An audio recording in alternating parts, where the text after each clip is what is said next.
So in the previous video, I went into the symptom imperative and why it happens, especially in people that cannot accept the psychosomatic theory. The unconscious is causing the physical symptoms. Now, for people that can't accept it, what's going to happen indefinitely is you're going to roll from one symptom to the next. You're going to relieve one symptom and it's just going to change over.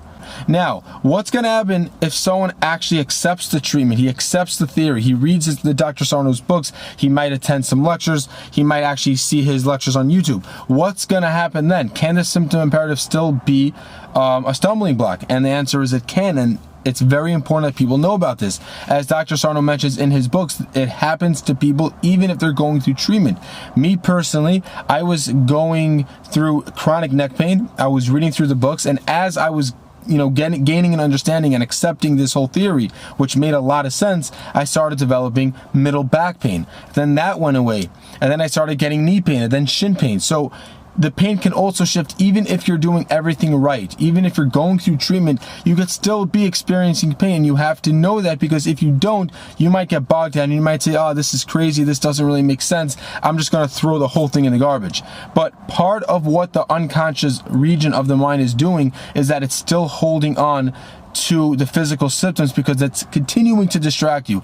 It feels that it still needs to distract you based on how much unconscious pain and rage, especially rage, is going on down there. And if it feels that it still needs to protect you, it's going to still give you physical symptoms. And it might change a little bit from one area to another area. You just have to continue going through the treatment. You cannot get bogged down. Don't become discouraged if you see symptoms moving around. Even if you're doing everything right, and even if you're doing proper treatment and you're reading the books, you can still be experiencing symptom imperative if the unconscious feels that the pain, the rage, the emotions are still that threatening. Fight against it and talk to your mind, which is one of the many methods that Dr. Sarno does recommend you do part of treatment, besides for the book and besides for the writing down your sources of rage. You actually have to talk to your brain and letting it know, the unconscious region, letting the unconscious region know that you know what it's doing, that you know that it's trying to protect you, you know that it's trying to distract you, and that you're not going to give in.